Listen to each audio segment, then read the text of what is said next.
जय श्री कृष्ण। आज की दुनिया में हर इंसान एक अंधी दौड़ का हिस्सा बन चुका है। कोई धन के पीछे भाग रहा है, कोई पद के पीछे, तो कोई झूठे सम्मान के पीछे।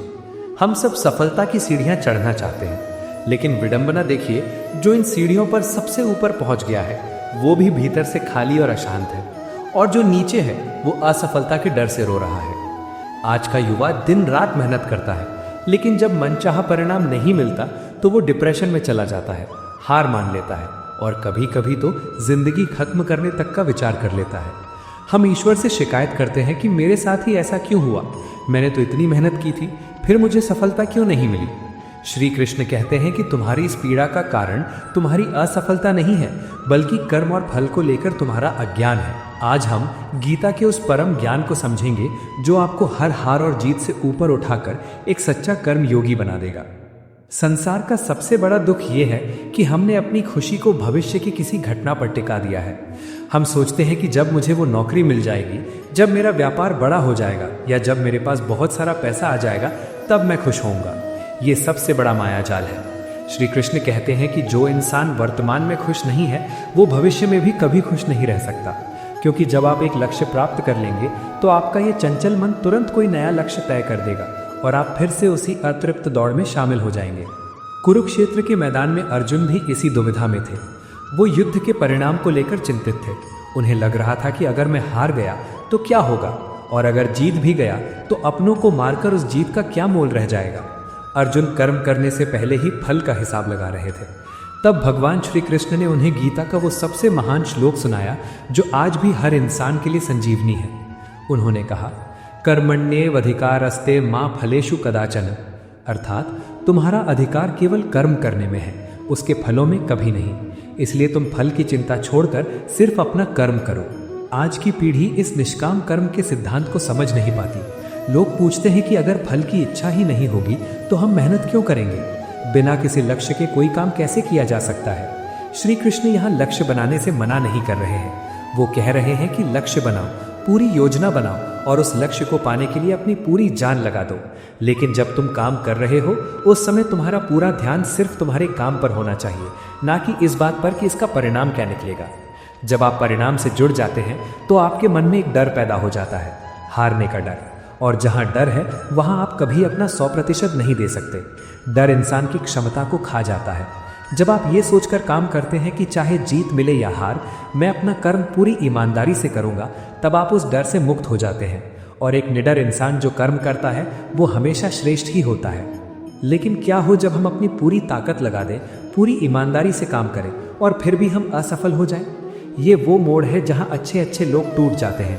उन्हें लगता है कि ईश्वर उनके साथ अन्याय कर रहे हैं। ऐसे समय में श्री कृष्ण का ज्ञान एक दीपक की तरह हमारा मार्ग रोशन करता है। कान्हा कहते हैं कि ये ब्रह्मांड एक बहुत बड़ी योजना के तहत काम कर रहा है।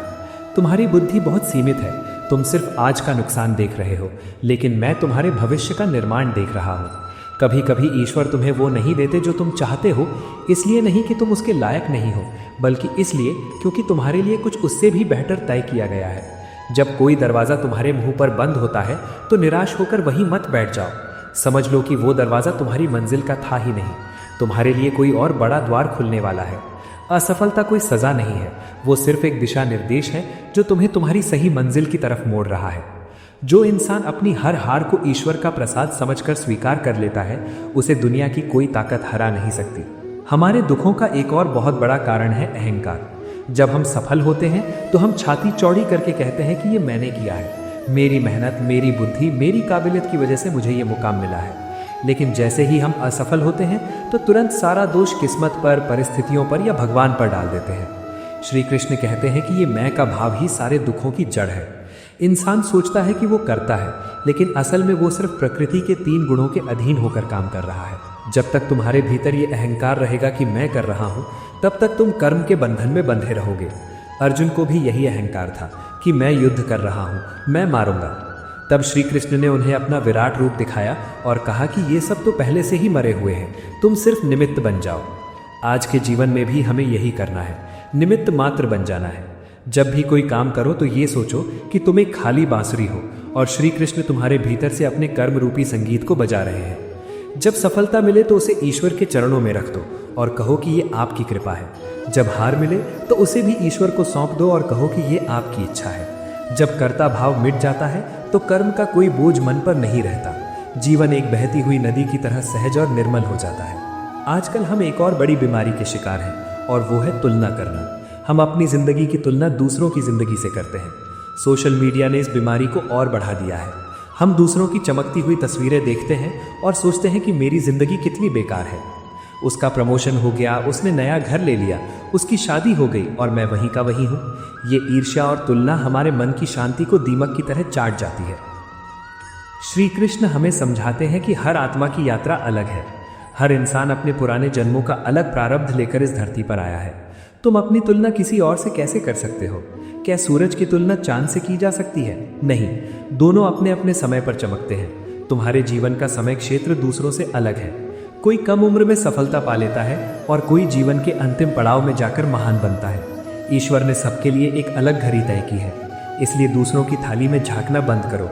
जो ऊर्जा तुम दूसरों से जलने में लगा रहे हो, उसी ऊर्जा को खुद को बेहतर बनाने में लगाओ। अपने आज की तुलना अपने बीते हुए कल से करो। ये देखो कि क्या तुम कल से आज थोड़े बेहतर इंसान बने हो। यदि हाँ, तो तुम सही रास्ते पर हो।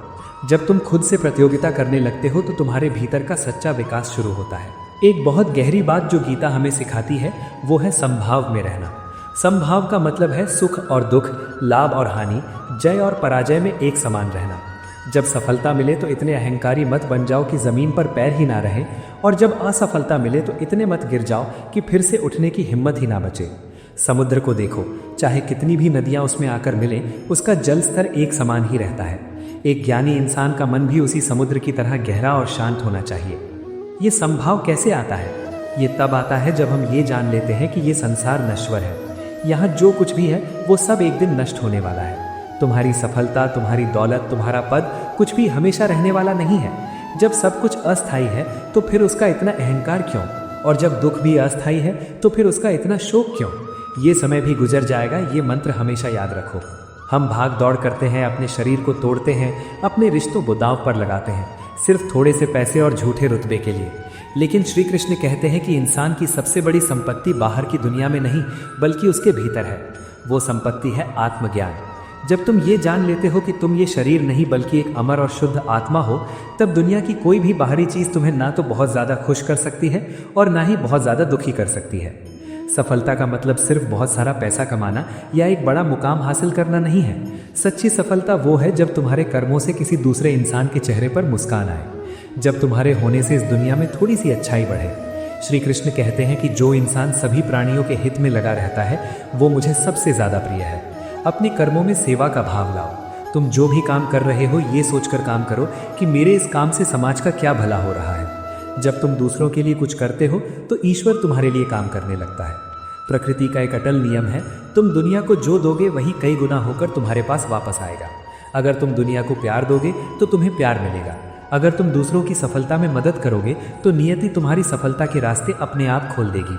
लेकिन अगर तुम दूसरों से ईर्ष्या करोगे, दूसरों को नीचे गिराने की कोशिश करोगे, तो अंत में तुम खुद ही गिरोगे। आज के समय में हम बहुत जल्दी धैर्य खो देते हैं। हमने आज बीज बोया और हम चाहते हैं कि कल ही उसमें से फल निकल आए, लेकिन ऐसा नहीं होता। प्रकृति का हर काम अपने समय पर होता है। तुम्हारे कर्मों का फल पकने में समय लगता है। श्री कृष्ण कहते हैं धैर्य रखो, जल्दबाजी में गलत रास्ते मत चुनो। शॉर्टकट से मिली सफलता हमेशा शॉर्ट टर्म ही होती है। जो इमारत जल्दी बनती है वो जल्दी गिर भी जाती है, लेकिन जिस इमारत की नींव गहरी होती है उसे बनाने में वक्त जरूर लगता है, पर वो बड़े से बड़े तूफान में भी अड़ी खड़ी रहती है। अपने कर्मों की नींव को ईमानदारी, मेहनत और सत्य से मजबूत करो। कई बार हम देखते हैं कि लोग सफलता पाने के लिए अपने आदर्शों से समझौता कर लेते हैं। वे झूठ बोलते हैं, धोखा देते हैं और दूसरों का हक मारते हैं। उन्हें लगता है कि उन्होंने दुनिया को बेवकूफ़ बना दिया और वो जीत गए। लेकिन श्री कृष्ण कहते हैं कि कर्मों का विधान बहुत कठोर है। तुम दुनिया की आंखों में धूल झोंक सकते हो, लेकिन उस परमात्मा की नज़र से नहीं बच सकते। गलत तरीके से कमाया गया धन और पाई गई सफलता दोनों ही इंसान को अंत में सिर्फ विनाश की ओर ले जाते हैं। ऐसा इंसान बाहर से भले ही रेशम के गद्दों पर सोता हो, लेकिन भीतर से उसकी आत्मा कांटों पर तड़पती है। इसलिए कभी भी अपने ज़मीर का सौदा करके सफलता मत खरीदना। एक सूखी रोटी खा लेना, लेकिन वो रोटी ईमानदारी की होनी चाहिए। उस सूखी रोटी में जो तृप्ति और शांति है वो बेईमानी के 56 भोग में कभी नहीं मिल सकती। जब तुम्हारा अंतर्मन साफ होता है तो तुम ईश्वर के सबसे करीब होते हो। जीवन की भागदौड़ में कभी कभी रुकना भी जरूरी है। रुककर ये देखना जरूरी है कि कहीं तुम गलत दिशा में तो नहीं भाग रहे। अगर सीढ़ी गलत दीवार पर लगी है तो तुम जितनी भी तेजी से ऊपर चढ़ो तुम गलत मंजिल पर ही पहुंचोगे। इसलिए अपनी दिशा को सही करो। अपने लक्ष्य को सिर्फ भौतिक चीजों तक सीमित मत रखो, अपना एक आध्यात्मिक लक्ष्य भी बनाओ। ये तय करो कि मुझे अपनी बुराइयों को खत्म करना है, मुझे अपने क्रोध पर काबू पाना है, मुझे एक शुद्ध आत्मा बनना है। अंत में बस यही याद रखो कि ये जीवन एक किराए का घर है। एक दिन हम सबको इसे खाली करके जाना है।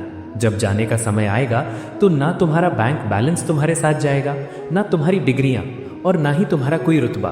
तुम्हारे साथ सिर्फ तुम्हारे कर्म जाएंगे। जो अच्छे कर्म तुमने किए हैं, जो प्रेम तुमने बांटा है, जो निस्वार्थ सेवा तुमने की है, बस वही तुम्हारी आत्मा की असली दौलत होगी। इसलिए आज से एक नई शुरुआत करो। अपनी सारी चिंताओं को, हार के डर को और भविष्य की उलझनों को श्री कृष्ण के चरणों में रख दो। एक गहरे विश्वास के साथ उठो और अपना कर्म करो। ये सोचो कि तुम अकेले नहीं हो, वो सर्वशक्तिमान हमेशा तुम्हारे साथ है, हर कदम पर तुम्हारा मार्गदर्शन कर रहा है। जब ये विचार तुम्हारे मन में गहराई से बैठ जाएगा तो तुम्हारा हर दिन एक उत्सव बन जाएगा और तुम्हारा हर कर्म ईश्वर की वंदना। कर्म और सफलता के सत्य को जान लेने के बाद हमारी आध्यात्मिक यात्रा का अगला और सबसे गहरा पड़ाव आता है हमारे रिश्ते। संसार के सारे सुख और वैभव मिल जाने के बाद भी अगर जीवन में सच्चा प्रेम नहीं है तो मनुष्य भीतर से एक सूखे रेगिस्तान के समान ही रहता है। आइए आज गीता और श्री कृष्ण के उपदेशों से प्रेम और मोह के उस बारीक अंतर को समझते हैं जो हमारे रिश्तों की दिशा और दशा दोनों तय करता है। आज की दुनिया में हर कोई सच्चे प्यार की तलाश में भटक रहा है, लेकिन विडंबना ये है कि सबसे ज़्यादा दर्द और धोखा भी लोगों को प्यार के नाम पर ही मिल रहा है। ऐसा क्यों होता है? क्योंकि हम एक बहुत बड़े भ्रम में जी रहे हैं। हम जिसे प्यार समझते हैं असल में वो प्यार है ही नहीं। श्री कृष्ण कहते हैं कि जब तक तुम इस भ्रम के जाल को नहीं तोड़ोगे तुम्हें रिश्तों में शांति नहीं मिलेगी। आज के रिश्ते इसलिए टूटते हैं क्योंकि उनकी नींव स्वार्थ पर रखी होती है। हम जिसे अक्सर प्यार कहते हैं वो वास्तव में मोह होता है, और मोह का मतलब है मांगना। मुझे तुमसे ये चाहिए, तुम सिर्फ मेरे हो, तुम्हारे बिना मैं जी नहीं सकता। ये सब मोह है। मोह एक बंधन है जो डर पैदा करता है, खोने का डर। जब हम किसी दूसरे इंसान को अपनी खुशी का एकमात्र आधार बना लेते हैं तो हम उस पर अपनी उम्मीदों का बोझ डाल रहे होते हैं। श्री कृष्ण गीता में स्पष्ट करते हैं कि मोह हमेशा अंत में दुख का कारण बनता है, क्योंकि ये पूरी तरह से स्वार्थ पर टिका होता है। तो फिर सच्चा प्रेम आखिर क्या है? कान्हा कहते हैं जहाँ मांगना खत्म होता है वहीं से प्रेम शुरू होता है। प्रेम मुक्ति है, किसी को बांधना नहीं। जैसे राधा का कृष्ण के लिए प्रेम था, उन्होंने कभी कृष्ण को रोकने या बांधने की जिद नहीं की। और सच्चा प्रेम सिर्फ देने में विश्वास रखता है। ये बदले में कुछ पाने की उम्मीद नहीं रखता, बल्कि दूसरे की खुशी में ही अपनी खुशी ढूंढ लेना है। प्रेम वो शक्ति है जो आपको एक बेहतर इंसान बनाती है, ना कि आपको कमज़ोर और लाचार करती है। आजकल का प्रेम अक्सर शारीरिक आकर्षण से शुरू होकर वही खत्म हो जाता है। श्री कृष्ण समझाते हैं कि ये शरीर नश्वर है, ये समय के साथ ढल जाएगा।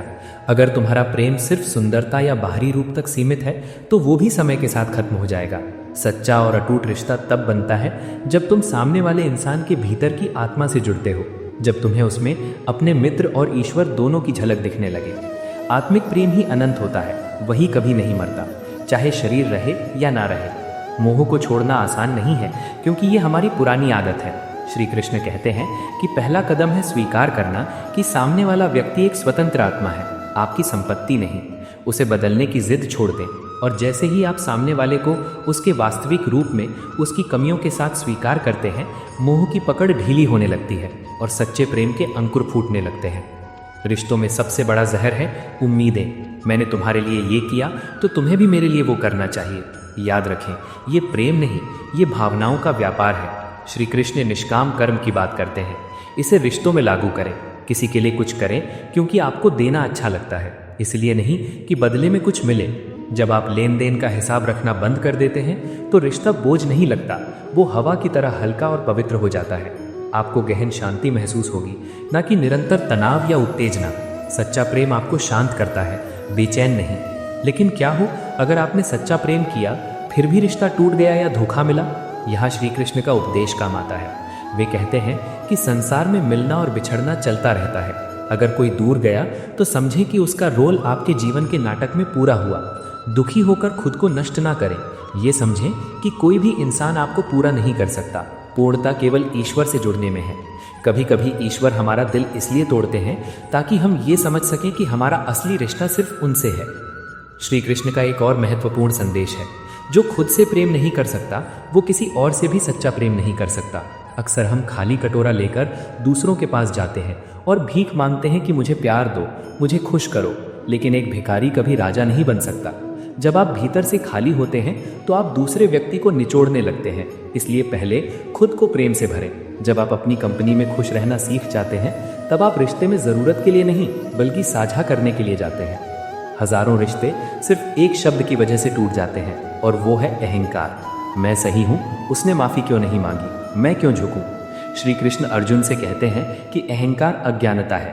प्रेम में कोई छोटा या बड़ा नहीं होता।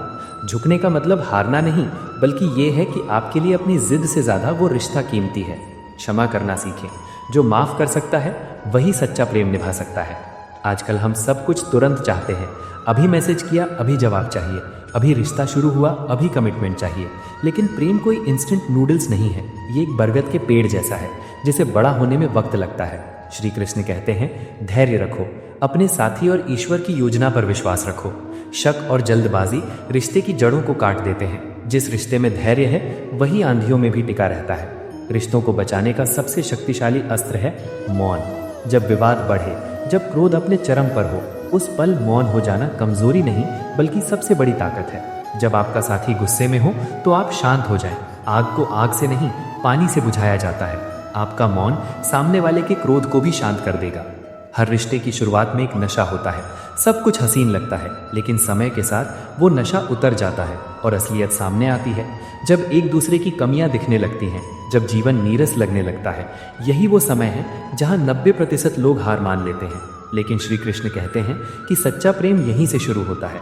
भावनाएं बदलती हैं, धर्म स्थिर रहता है। तुम पहले जैसे नहीं रहे, ये शिकायत रिश्तों को दीमक की तरह खा जाती है। श्री कृष्ण गीता में कहते हैं कि परिवर्तन संसार का नियम है। समय के साथ आपके साथी का शरीर ढलेगा, सुंदरता कम होगी, स्वभाव बदलेगा और प्राथमिकताएं भी बदलेंगी। यदि आपका प्रेम केवल उनके पुराने रूप या स्वभाव से था तो आपको दुख होगा, लेकिन यदि प्रेम आत्मा से है तो आप इन बदलावों को सहजता से स्वीकार कर लेंगे। ये समझना बहुत ज़रूरी है कि हमारे जीवन में कोई भी इंसान बेवजह नहीं आता। हर रिश्ता एक कर्म बंधन है। कुछ लोग हमें सुख और प्रेम देने आते हैं और कुछ हमारे पुराने कड़वे कर्मों का हिसाब बराबर करने। जब तक उस रिश्ते का कर्म चक्र पूरा नहीं होगा वो नहीं छूटेगा।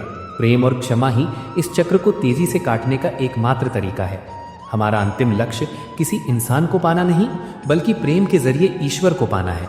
मानवीय रिश्ते उस लक्ष्य तक पहुंचने की सीढ़ियां हैं। अपने साथी को ईश्वर का विकल्प न बनाएं बल्कि ईश्वर तक पहुंचने का माध्यम बनाएं। जब आप अपने पति पत्नी या प्रेमी में उस परमात्मा का अंश देखने लगते हैं तो आपकी सेवा भावना बदल जाती है। ये सारा ज्ञान सुनने में बहुत अच्छा लगता है, लेकिन असली चुनौती इसे रोजमर्रा की जिंदगी की भागदौड़ में उतारना है। जब आपकी हर क्रिया में सामने वाले का भला छिपा होता है तो आपका जीवन ही प्रेम की इबादत बन जाता है। राधा जी का प्रेम ऐसा था जहां मैं पूरी तरह मिट गया था। उन्हें अपनी सुख दुख की चिंता ही नहीं थी। जब आपका प्रेम इतना गहरा हो जाए कि आप ये भूल जाएं कि आपकी अपनी कोई अलग इच्छा है, बस अपने प्रिय की खुशी ही आपका एकमात्र लक्ष्य बन जाए, तब आप इंसान से ऊपर उठकर दिव्य आत्मा बन जाते हैं। हमने अब तक इंसानी रिश्तों को सुधारने की बहुत बातें की, पर याद रखें ये सब एक तैयारी है, एक स्कूल है। आपकी आत्मा की असली मंजिल कोई इंसान नहीं, स्वयं परमात्मा है। अपने हर रिश्ते को ईश्वर तक पहुंचने की सीढ़ी बनाएं, उसे ही आखिरी मुकाम न समझ बैठें।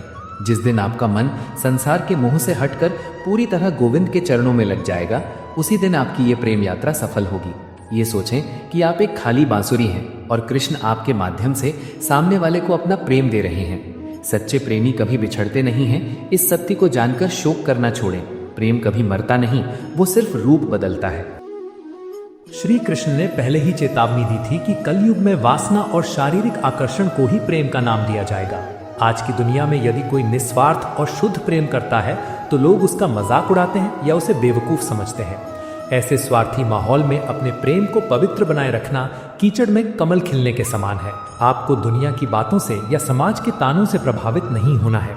हमेशा याद रखें कि भीड़ अक्सर गलत और आसान रास्ते पर चलती है। सत्य और पवित्रता का रास्ता हमेशा कठिन होता है और उस पर इंसान को अकेले ही चलना पड़ता है। अपने भीतर के प्रेम के दीपक को दुनिया की नकारात्मक आंधियों से बचा कर रखें।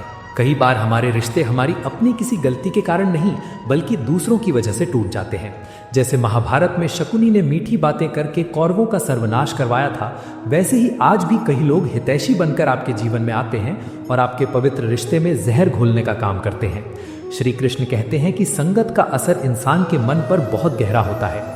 ऐसे लोगों से हमेशा दूरी बनाकर रखें जो आपके साथी के खिलाफ आपके कान भरते हैं, जो आपको अपने ही जीवन साथी पर शक करना सिखाते हैं। अपने रिश्ते की बातें, अपनी समस्याएं और अपनी खुशियां हर किसी से साझा ना करें। अपनी खुशी को दूसरों की बुरी नज़र से बचाना सीखें। प्रेम का खूबसूरत महल केवल विश्वास की मजबूत नींव पर टिकता है, दूसरों की राय या कानाफूसी पर नहीं। क्या सच्चा प्रेम कभी किसी को छोड़ सकता है? ये एक बहुत बड़ा सवाल है। हाँ, कभी कभी प्रेम का सबसे बड़ा और सर्वोच्च प्रमाण किसी को जकड़ कर रखना नहीं बल्कि उसे हमेशा के लिए मुक्त कर देना होता है। यदि कोई रिश्ता दोनों की आत्मा को रोज चोट पहुंचा रहा है, वो पूरी तरह से विषैला हो गया है और आपको शांति देने के बजाय ईश्वर से दूर ले जा रहा है, तो उस रिश्ते को पूरी मर्यादा और सम्मान के साथ समाप्त कर देना ही आपका धर्म है। मोह हमें एक मृत रिश्ते से चिपकाए रखता है। हम डरते हैं कि लोग क्या कहेंगे, पर सच्चा ज्ञान हमें बताता है कि जीवन में कब और कहाँ पूर्ण विराम लगाना है। किसी इंसान को उसके अपने और अपने भले के लिए जाने देना, उसे आज़ाद कर देना भी एक बहुत ऊंचे स्तर का प्रेम है। कई बार मन में ये प्रश्न उठता है कि हमने तो सच्चे मन से प्रेम किया, हमने अपना सब कुछ न्यौछावर कर दिया, फिर भी हमें एक गलत इंसान क्यों मिला, हमें धोखा क्यों मिला? श्री कृष्ण यहाँ बहुत गहरा ज्ञान देते हैं। वे समझाते हैं कि इस जीवन में कोई भी मुलाकात संयोग नहीं होती। गलत इंसान अक्सर हमारे जीवन में इसलिए आते हैं ताकि हमारा कोई पुराना कर्म पूरा हो सके। वे इंसान हमें प्रेम देने नहीं बल्कि हमें जिंदगी का एक बहुत ही कठोर पाठ पढ़ाने आते हैं। जब तक आप उस पाठ को पूरी तरह से सीख नहीं लेते, तब तक वैसे ही लोग बार बार अलग अलग रूप में आपके जीवन में आते रहेंगे और आपको कष्ट देते रहेंगे। इसलिए उस व्यक्ति को कोसने या उससे नफरत करने के बजाय उस शिक्षा को समझें जो नियति आपको देना चाहती है और बिना किसी कड़वाहट के अपने जीवन में आगे बढ़ें। आजकल रिश्तों को दीमक की तरह अंदर ही अंदर खोखला करने वाली सबसे बुरी आदत है तुलना करना। उसका पति देखो कितना ज़्यादा कमाता है, उसकी पत्नी देखो कितनी सुंदर है, उनका घर कितना बड़ा है। जब आप अपने साथी की तुलना दूसरों से करते हैं तो आप जाने अनजाने में ईश्वर के निर्णय का अपमान कर रहे होते हैं। हर व्यक्ति इस दुनिया में अद्वितीय है, उसमें कुछ कमियां हैं तो कुछ खूबियां भी हैं। जिसे आप दूसरों की बाह्य चमक, उनके पैसे या उनकी सुंदरता को देखकर महान समझ रहे हैं, हो सकता है कि भीतर से उनका जीवन घोर अंधकारमय और अशांत हो। आपके पास जो है, जैसा भी है, उसकी कद्र करना सीखें। दूसरों के बगीचे की हरियाली देखने और जलने के बजाय अपने खुद के पौधे को प्रेम और सम्मान का पानी दें। आप देखेंगे कि एक दिन वो भी पूरी सुंदरता के साथ खिल उठेगा। बहुत से लोग अपने नए रिश्ते में सिर्फ इसलिए असफल हो जाते हैं क्योंकि वे अपने अतीत के भूतों को हमेशा अपने साथ लेकर चलते हैं। पुराने धोखे का दर्द, पुराने प्रेमी की यादें या पुरानी कड़वाहट उनके वर्तमान रिश्ते के बीच एक बहुत बड़ी दीवार बन जाती है। श्री कृष्ण कहते हैं कि जो बीत गया वो बस एक सपना था, उसका अब कोई अस्तित्व नहीं है। आप किसी मुर्दे को अपने कंधों पर ढोकर जीवन की लंबी यात्रा पूरी नहीं कर सकते। अपने आज के साथी को उसके अपने व्यक्तिगत गुणों और उसके प्रेम के आधार पर परखें, ना कि अपने बीते हुए कल के कड़वे अनुभवों के चश्मे से उसे देखें। वर्तमान को पूरी तरह से स्वीकार करना ही सच्चा जीवन है। अतीत के बोझ का त्याग करें और एक नई और खूबसूरत शुरुआत करें। प्रेम में एक दूसरे की परवाह होनी चाहिए, लेकिन पहरेदारी बिल्कुल नहीं होनी चाहिए। जब प्रेम अधिकार और मालिकाना हक का रूप ले लेता है तो वो एक घुटन भरा बंधन बन जाता है। बार बार अपने साथी का फोन चेक करना, हर पल का हिसाब मांगना, तुम कहाँ थे, किससे बात कर रहे थे, ये सब सच्चा प्रेम नहीं है, बल्कि ये आपके भीतर की गहरी असुरक्षा है। याद रखें कि आप अपनी ताकत से किसी के शरीर को तो कैद कर सकते हैं, पर उसके मन को कभी नहीं बांध सकते। मन हमेशा उसी इंसान के पास टिकता है जहां उसे उड़ने की पूरी आज़ादी मिलती है, जहां उसे सम्मान मिलता है। अपने साथी पर हमेशा विश्वास रूपी पवित्र जल छिड़कें, शक रूपी तेजाब नहीं। यदि वे वास्तव में आपके हैं तो वे सारी दुनिया घूमकर भी आपके पास ही लौट कर आएंगे, और यदि वे आपके नहीं हैं तो उन्हें सोने के पिंजरे में रखकर भी कोई लाभ नहीं है। सोना जब आग में तपता है तभी वो निखर कर कुंदन बनता है। ठीक वैसे ही आपके सच्चे प्रेम की असली पहचान किसी खुशी के माहौल में नहीं बल्कि घोर विपत्ति के समय ही परखी जाती है। जब धन की भारी कमी हो जाए, जब कोई भयानक बीमारी घेर ले, या जब पूरा समाज आपके विरोध में खड़ा हो जाए। यही वो समय होता है जब ज़्यादातर रिश्ते टूट जाते हैं और लोग एक दूसरे का हाथ छोड़ देते हैं। लेकिन श्री कृष्ण कहते हैं कि जो इंसान जीवन की इस भयंकर आंधी में भी एक मजबूत पेड़ की तरह आपके साथ टिका रहता है, वही आपके प्रेम का असली अधिकारी है। सुख में और अच्छे दिनों में तो हर कोई साथ देता है, पर जो दुख की तपती धूप में भी आपके ऊपर एक ठंडी छाया बनकर खड़ा रहे, जीवन की हर लड़ाई में आपकी ढाल बने, असल में वही आपका सच्चा जीवन साथी है। कठिन समय को हमेशा अपने प्रेम की एक परीक्षा माने और इस परीक्षा में एक दूसरे की सबसे बड़ी ताकत बने। भरोसा रखें, ये बुरा वक्त भी बहुत जल्द गुजर जाएगा। हमें पूरी उम्मीद है कि भगवान श्री कृष्ण के इन अनमोल और दिव्य उपदेशों ने आपके हृदय में एक नई शांति और सच्चे प्रेम का संचार किया होगा। हमेशा याद रखें कि ये ज्ञान सिर्फ कानों से सुनने या वीडियो देखने के लिए नहीं है, बल्कि इसे अपने रोजमर्रा के जीवन में, अपने व्यवहार में और अपने रिश्तों में उतारने के लिए है। यदि आज के इस वीडियो ने आपके दिल को छुआ है और आपको लगता है कि इस ज्ञान से किसी के टूटते हुए रिश्ते में सुधार आ सकता है या किसी के जीवन में एक सकारात्मक बदलाव आ सकता है, तो इस वीडियो को लाइक करके हमारा उत्साह जरूर बढ़ाएं और इसे अपने परिवार, मित्रों और सभी प्रियजनों के साथ अधिक से अधिक शेयर करके आप भी इस महान पुण्य के भागी बने। अगर आप चाहते हैं कि कान्हा की ये अमृत वाणी और जीवन बदलने वाला ज्ञान निरंतर आप तक पहुंचता रहे और आप हमारे इस प्यारे से आध्यात्मिक परिवार का एक अहम हिस्सा बनना चाहते हैं, तो प्रभु के उपदेश चैनल को अभी सब्सक्राइब करें और बेल आइकन को जरूर दबाएं ताकि कोई भी नई सीख आपसे छूट ना जाए। आप अपने विचार, अपने जीवन के अनुभव या आप अगला वीडियो किस विषय पर चाहते हैं, ये हमें नीचे कमेंट करके जरूर बता सकते हैं। अंत तक इस आध्यात्मिक यात्रा में हमारे साथ बने रहने के लिए आपका हृदय की गहराइयों से बहुत बहुत आभार। प्रभु श्री कृष्ण की कृपा आप पर और आपके पूरे परिवार पर सदा बनी रहे। आपके जीवन में सुख, शांति और प्रेम का वास हो।